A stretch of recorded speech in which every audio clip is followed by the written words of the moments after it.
Good morning. We're learning as Schutz for Shlema Filan Chai Basarach and as Aliyah and Shama Meir Ben Elazar. We're in the middle of Samach Zayin Abed Beis. Um, Amr of Sheshes, a little bit less than halfway down, about 20 lines down. Amr of Sheshes, Raider of Idi. Kukiani, Rashi teaches Kukiani as little worms that are found inside the lung and the liver of an animal. Asiri, they're awesome. Even though a bug that is covered and inside is not usr, but these are going to be usr. My timer, my alma usr. These did not spontaneously generate, like we've been saying the whole time. They're only mutter if they were born within something, within a fruit or within an animal. But this we assume came from the outside. Maskal Rashi me'am asu l'shachu derech beisarei. What? Yes, if it's coming because the animal eats them and it finds its way through the digestive system to the lungs and to the liver, why doesn't it come out in the excrement of the animal? We never find it in the intestines. If they were coming from being eaten, they would still be there. Ikad ami amrav shisha breder of idi kukiani sharu. Other have a different version of this Gemara. The Shisha Brei Davidi said that these little worms are mutter, my timer, mine gavli, because they generated inside of the animal. Amravashi pshita. I have a raya that this is true that they generated inside the animal. They should have been found inside of the intestines. The Hilchasa Kukiani Asiri. The halacha is lamaisa that if these worms are found inside the lungs and the liver, it's going to be aser. My timer menim naim va'ayil be'ushya. We have to assume that they didn't come. This question that was saying if they came from the outside, they would have been found in the intestines is not correct. It's possible the animal inhaled them, and they went through rather than through the digestive system and ending up in the lungs. It went through the breathing system, and that's how it ended up in the liver. While it was sleeping, it sucked it in, and it ended up in the. I don't know how it gets to the liver. The lungs is pretty obvious how it gets there. How it gets all the way to the liver is a little harder for me to understand, but I am not an anatomist. Toiloim, worms. Darne the bisra asiri, if they're found in meat, they're asur. The kavri sharin, if they're found in fish, they're mutter. Amala Ravina le'emer. Ravina told his mother, Avlali, when you find wormy fish, mix it up, make it into gefilte fish. Then I'll be able to eat it. I don't want to see these worms, but if they mix in, since they're mutter, it's not a problem. Why is it any different from that which it says that we've learned from Esnavilasam to Shaketsu to say that those bugs or those worms that are found inside a behema, that grow inside a behema, are also Amalei Haki Hashta behema b'shrita hu d'mishtaria. By a behema, it becomes mutter al yedei shchita. Mahani midaloika mahani lahu shchita b'surayu kaim. These, if they were in the animal before the shchita of the animal, they don't become mutter. They become, we look at them as if they're part of the animal. So that the shchita, since they're not considered part of the shchita, it's going to be, it could be, maybe it's considered part of the animal, but it's not going to be something that had the shchita to be matter.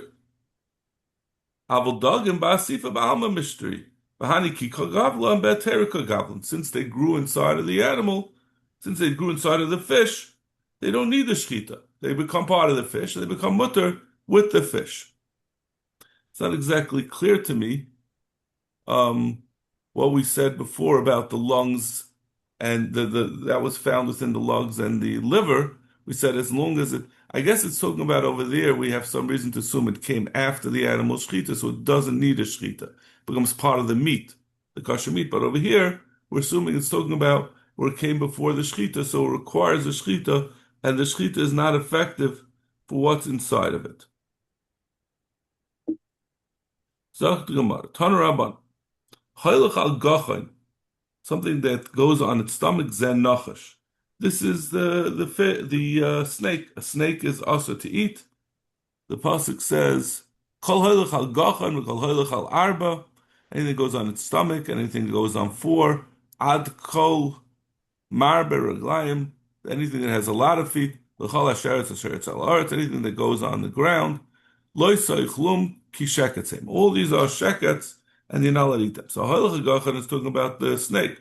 Kol, then the pasuk continues, Kol v'chol halach al arba. The rabbis has shilshul, or kol halach al gachan, to include the worm. The worm also goes on its stomach.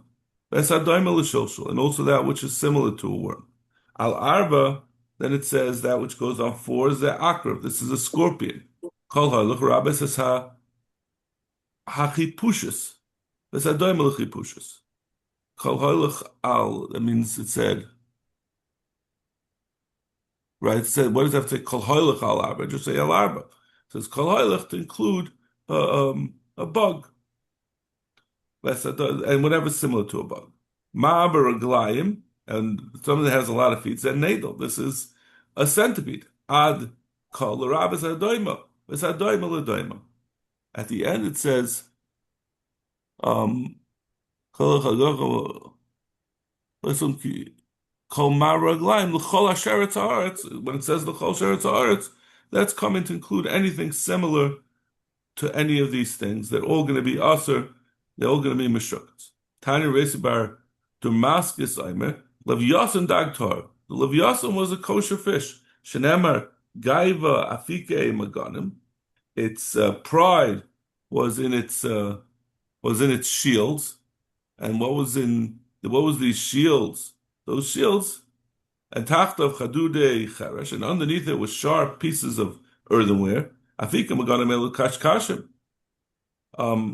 Shaboy.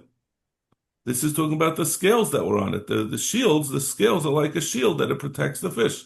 Tacht of Chahudei Cheresh, and that which it says underneath it with the sharp pieces of earthenware, Elus Napirim Shapareach Ben. That's the fins that stick out like something sharp.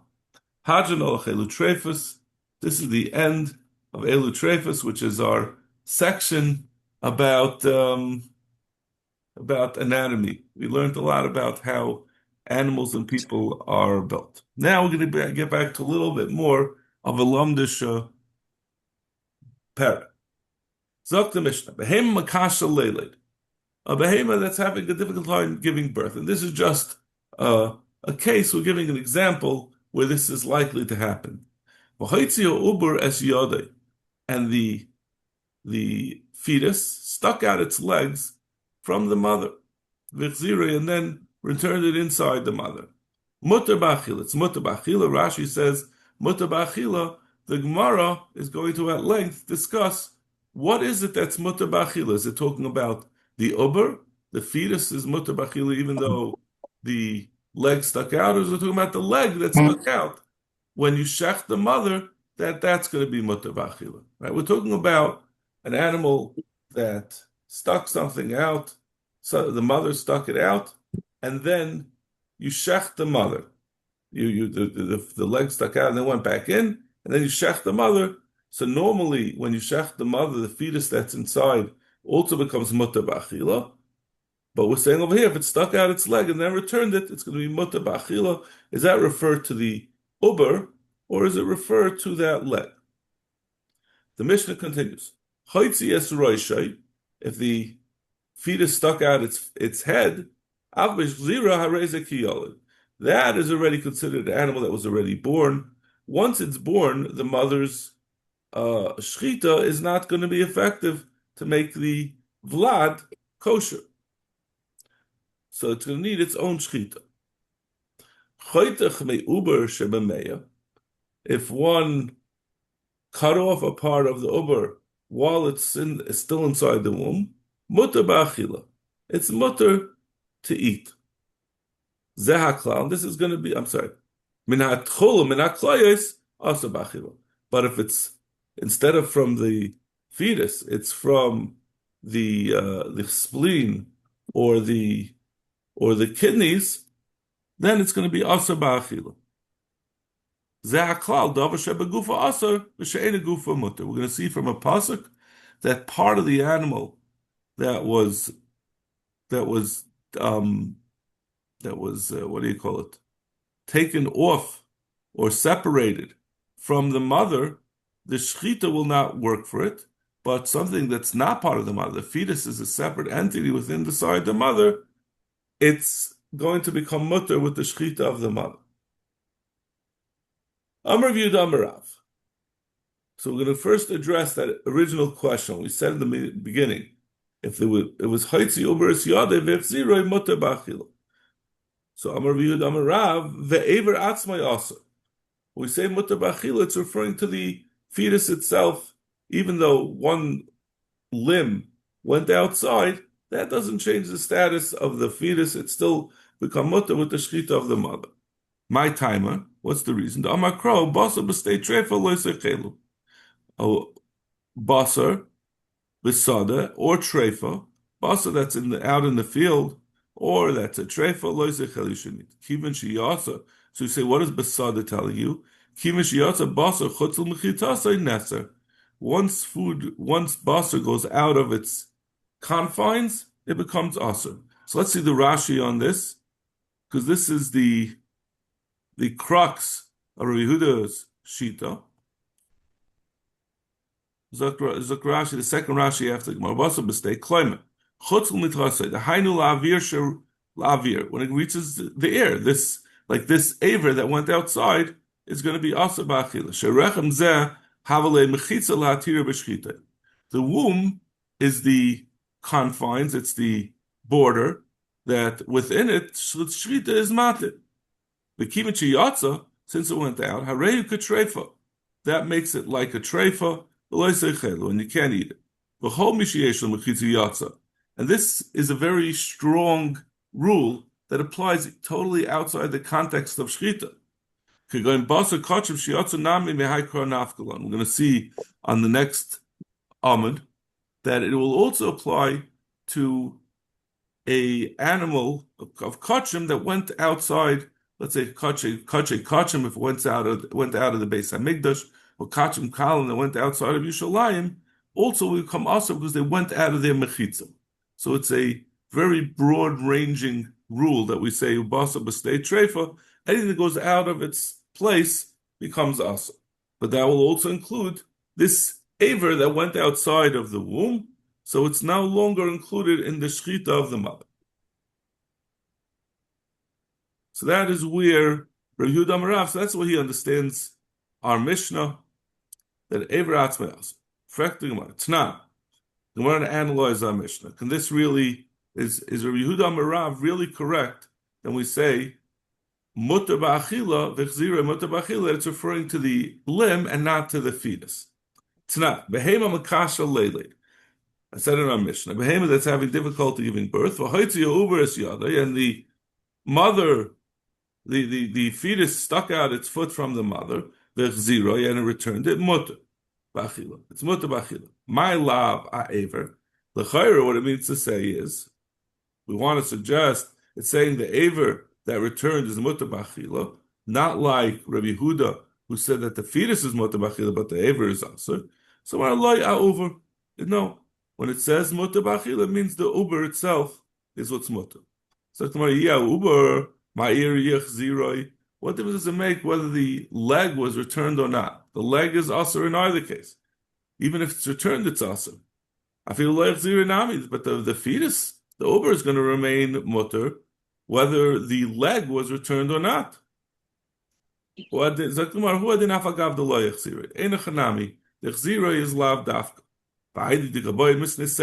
the next part of the Mishnah says, when the animal sticks out, when the fetus sticks out its head, so that's as if it was already born. Once it's born, the shechita of the mother will not help for it. Since on that we have to say Chziroi to tell you the Chiddush that even though it's Machzer, it still already was born, and the Shechita of the mother won't help. So it said in the ratio also Chziroi. Okay, so you're saying we said Chziroi for the Sefer, but we're going to follow up this question. We still haven't reached the end of our question. The Sefer might come Ashmalan. What is the Sefer of the Mishnah telling you? That if the Uber stuck out its head, it's already born and there's no backseas on the birth, and it's not going to become mutter with the shchita of the mother. The kivin, what is it coming to? The kivin the yatsa roisha have a leleda, that when the Uber sticks out its head, it's already born. Tina, we already learned this in the Mishnah. Ezu b'char lenachla ve'ena b'char lekehanim. When someone has when someone has a bechar, there's two effects that the bechar has. Two dinim that we're going to be addressing. First of all, a bechar gets double the nachla; he gets double of the yerusha over his later brothers. Secondly, there's a din that you have to be paida the bechar, right? We do a pidyon aben after 30 days for bechar. But we're saying sometimes you can have a bechar that legabe nachla, legabe the din that he gets double, he is considered a bechar, but he's not going to be considered a bechar legabe the din of pidyon aben. And the reason for that is because pidyon aben, the Torah says peter recha. So peter recha means anything that comes out first is going to be the peter recha.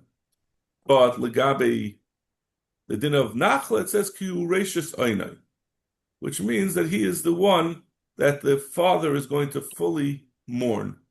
He causes his pain if he won't survive. So it's a higher standard for bechar lenachla that it has to be one that he would have mourned. So, what's the case? Haba achar nefela. If let's say you have twins, and a nefel, which is a fetus that was conceived that's in the 8th month. It comes out in the 8th month of its after conception. So that is a nefel. It's not viable.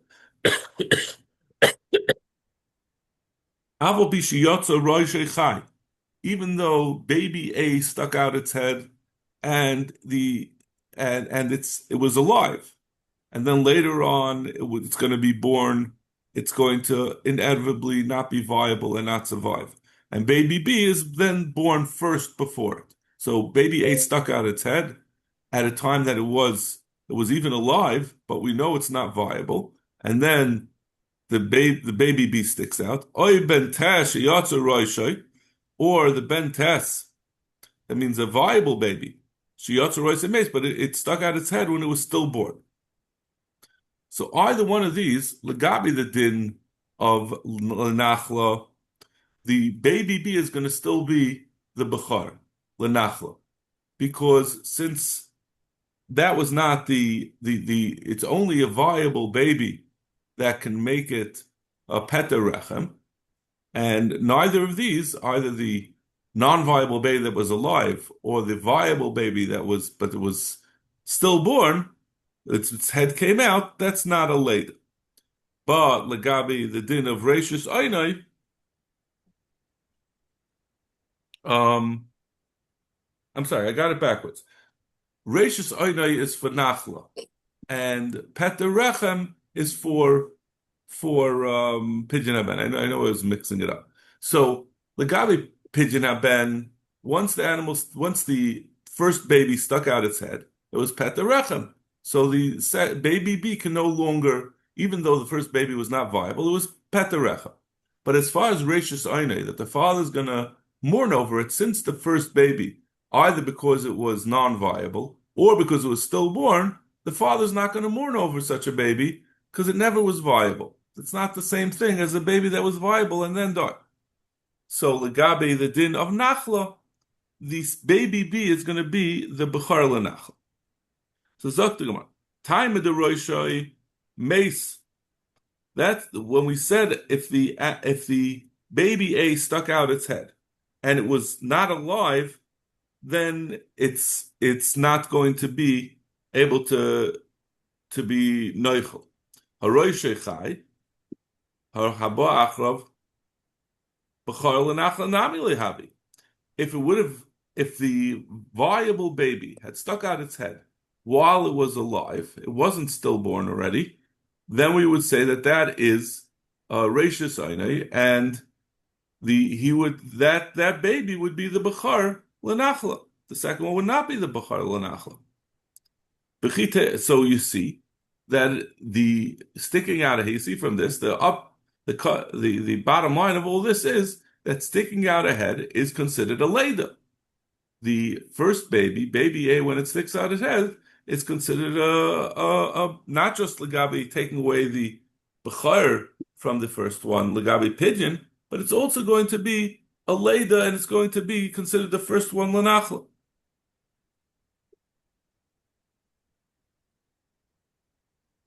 And if you'll say, so we have a question, why does our Mishnah have to tell you the same din that was already evident from there? If you're saying that the whole point of saying Hichzira is to tell you the second din, that even if Hichzira Roisha, it's still considered born, we already see that over there in that Legabi the B'char. Maybe, even though it's said over there by B'char, which is talking about a person, that the birth of the head is considered a birth. The Kamashal Behema, that we need our Mishnah to tell you the same thing by a Behema. The Adam Behema Loyalif, because you can't learn out a man from a Behema. Are you looking for a sitter? You're over here. The Ein Prusdula Behema. Because a Behema, when it gives birth, it immediately comes out. There's no thighs of the behemoth that cover it up. So as soon as the head comes out, it's fully out into the world. So that would be a leda. So even though by a behemoth, so you can't learn out an adam from a behemoth, because maybe by a behemoth, when it comes straight out, then that would be a leda. But by a behemoth, it's the adam of behemoth lo yalef, the improves the behemoth. Since by behemoth, I'm sorry, there's no covering up. So therefore, right when it comes out, it's a leda. But by other, maybe not, since a woman's thighs cover over the baby initially when the head comes out. Maybe that's not considered a leda. And also, you can't learn out the other way around. The chashav pirtz upon him day, because a human being, their face is very important. Each person has a different face. But a cow is a cow. It doesn't make a difference. Its face is not so important. You don't recognize different cows by their face. You recognize by other markings. So the birth of the roish is not necessarily enough to make it a leda by a behemoth, just because it's the case by a person whose face is so important. So maybe that's the reason why we need both of them. So that answers the kasha on Rav Yehuda Amarav. So the Gemara, no, Hanami Tnina, we would have known anyway. We have a Mishnah for that. Shil Yishyatza Mitzasa, a amniotic sac that includes within it possibly pieces of the fetus, even if you can't see it inside of it. Asurav Ba'achila, if it came out and then went back into the animal, and then you shech the animal, it's going to be Asa Ba'achila. Just like that would be considered a leda legabi and isha, because the amniotic sac might have contained the head, and therefore it's considered a leda. So it will also be legabi and behema. So that Mishnah very clearly says that a leda of the roish, because it's possibly within that portion that came out, is going to be a leda. So now the Gemara just essentially, so once we have a raya for this rule, that but whether by a adam or by a behema, the leda of the roish is considered leda. So now we're back to our question on Yehuda Amarav. We asked, why did it say hechziroi if we're talking about the uber in the ratio of our Mishnah? It says behemam kachalev hechzi ubers yodev hechziroi mutabach. He said, why do you have to say, if we're talking about the heter of the uber, what does it make a difference whether chazira yadi or not? We said no, it's only for the seifa. Even though it was hechziroi, it's still a leda. But we've proven from other places that whether by a adam or by a behema, a leda of a rosh is a leda. So what do we need to say that in the Mishnah? So you have b'shlam hechziroi the reisha dafka tana, hechziroi the reisha dafka. If we would say that in the first part of the Mishnah, not like Rabbi Yehuda Amarav, that it's talking about the aver, the limb of the animal, that it's going to be aser because it came out. So we have to tell you, hechziroi, even though it came back, it's still aser. That if it's a chziroi, the yad is mutter. Obviously, if the yad is outside at the time shchita, the shchita won't help. But it's coming to tell you, chziroi, not like Rabbi Yehuda Amarav, that the aver of the animal is mutter. So then we could understand why we had to say chziroi the reisha dafka. So tana seifa atu reisha. Then I could understand. Said the seifa atu reisha. Yamad loy the reisha dafka, loy the seifa dafka. If we don't need hechzira either for the reisha because we sank Rabbi Yehuda Amarav, or by the seifa like we said because we could learn it out from other mishnayos, lo milim mishnaya klal. Why do we have to say hechzira? And the Gemara loy the oila ma'uva. Because the Amar really hechzira in the reisha is we're going to be. It's going to be bedafka, and when we say mutter b'achila, it's talking about the uber, that the uber is mutter b'achila. So what difference does it make if you were retracted, if the uber were retracted the limb, it's going to be aser anyway. What's coming to tell you is a din, the gabi, the place where the limb actually, the actual border of where the limb had come out. Meaning, obviously, the limb itself, like Rabbi Yehuda Amarav says, that the aver is going to be aser. But the problem is, it depends, there's still going to be a portion that's going to depend on the hechzirah. The part that is outside of, that's by the border of where, between the uber, the womb of the mother and the outside. So that is covered by the animal, but it's not inside the womb. So on that, it's going to depend on a hechzirah. If the animal is not machzer that part, even though it's not yoitzel avira olam, and it could be covered by the mother shchita, but the mother shchita only covers those parts that are inside the animal, and that's not considered. That border is not considered to be inside the animal. So only if it's a chzira is that going to be mutter with the shchita. But if the animal kept that aver out, even though it's not considered that it was born already, and it can't be mutter with the shchita of the mother, but it's going to not be covered with the shchita because it's not currently inside the animal to be mutter for the shchita. Let's see the Rashi on this. That's about 10 lines in the bottom in Rashi. It's going on. It helps for the place of the cut, meaning the border. If the animal did not return it, he's going to have to slice off a portion of the uber where it's facing toward the outside. The place where the inside and the outside on that that border. Also, it's on the edge of the womb. The reason why what's inside of the animal becomes mutter with the shchita of the animal is because the Torah says ba behema, which teaches us even that which is inside of the animal becomes mutter with the shchita. But if the animal retracted the limb inside the animal, he doesn't have to add any edge. He doesn't have to add any extra part that he has to cut off. He could make like a marker spot around the leg, and anything that was outside from the leg he can't eat, but anything inside he could eat. The place of the cut is mutter. The karina behema. Basha basada leka, and it's not going to have a problem basha basada because it never actually went outside of the animal. Okay, so that's what the chiddush of echzira is to tell you on this machay machatach, the place that you cut it, that it's also going to be mutter. And this is going to be a recurring teretz. We're going to ask additional questions on Rihud Amarav, which will we do now. Tashma. Ask another question on Rihud Amarav. Behema Makasha Lele. This is a brisa that tracks our Mishnah. A behema that's having difficulty giving birth. Hoitzi uber es yode. And the over stuck out a limb. Vechziroi, and then it retracted it.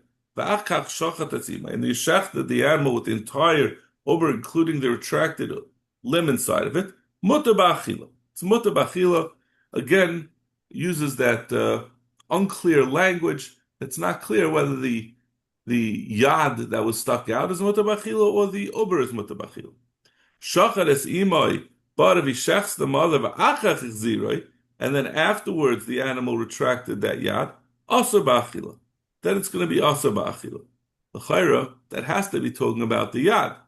Right? The fetus was inside the mother the whole time. It's not roishe that it was a leda, so the fetus should be mutter. So the chayra is talking about the yad. Haiti es yadai b'chatchay. What happened if the fetus stuck out its hand and the butcher quickly cut off the hand, and then afterwards he shechs the mother. Shebechutz tamei va'aser. The part that was cut off beforehand has a din of aver min achai. It never had a shchita on it, and it's going to be tamei, alts nevela, and also obviously also ba'achila because it had no shchita. Shebefnim, the uber that still remains inside, tar umutter. It doesn't have a din aver achai and becomes mutter with the shchita of the mother. Shachar es imay.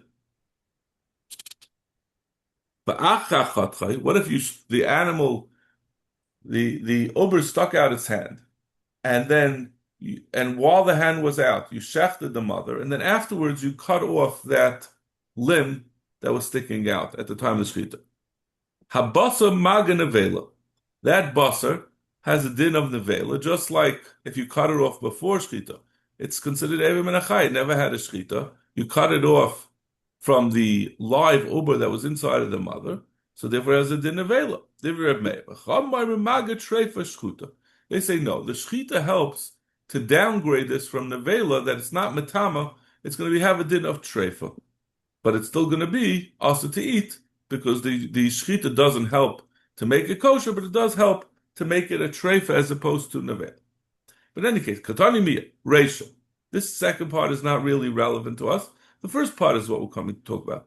Katani miya reisha. Hoitzi uber es yadai b'chziroi. If the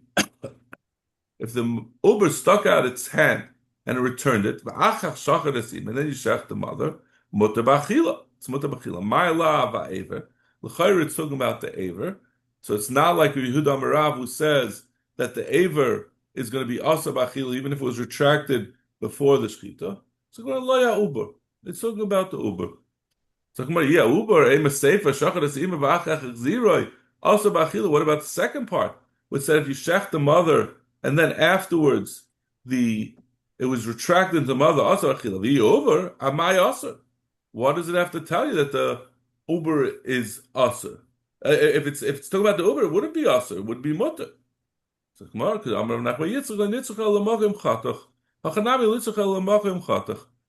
we're saying it's usher, it's talking about that border again, that's going to be usher. When we said it's mutter, and we said in the second case it's usher, it's just talking about that exact spot, that if it was machziroi, it becomes mutter, because it's included in the shechita of the mother. And if it's left out during the shechita, it's never going to be able to be mutter. You're going to have to add on an extra border, an extra space, a revach, to make sure that is not eaten, the part that wasn't included in the shechita.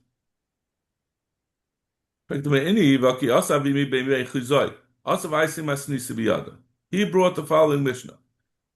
Pirsa hichzer achel. Persua hichzer. The Torah says, "V'chol behema v'reses parsa v'shes shesa she parsos malageru b'behema oisa techelu." So from this word behema and ba behema in the pasuk, that's what we learn out that the fetus becomes mutter with the shechita of the mother. So we say ba behema means anything inside the mother becomes mutter, but in the middle of that pasuk it says mafresas parsa, that it has split hooves. So it tells you if one hoof was hichser, you could eat it, and parsas hichser achel, and if it could retracts even two hooves, it's you could eat it. My love hichser parsa achel, parsa achel parsa, lo hichser parsa achel uber. Doesn't that mean to say if you that it's coming to tell you hichser parsa achel char? So I'm sorry that if you're machzir, if the animal returns its parsa inside of it, that you could eat that parsa even though it went out, right? Because that's what Babahema is telling you that then. And so that's not like Yudam Rav. Yudam Rav says, well, came out b'shah shchita, or what came out before the shchita is no longer, it's never able to be mutter. So loy, hichse parsa achal uber. What's coming to tell you is if the parsa came back, you could eat the uber. It's like Gemara, I uber, ma'ir yehichse, afilu lo hichse nami. What kind of din is that? Why are we saying if the hoof came back in, then you could eat the uber? The uber was never went out, and it's not that it was the roisha came out, that it was a leda of the uber, just the hoof. So the question is whether the hoof can be eaten, but the fetus was never in doubt. What the pasuk is coming to tell you is the makom chatach, that if you're hichser uber, if you're hichser, I'm sorry, the parsa, the hoof, then you could eat the makom chatach, but if not, you can't.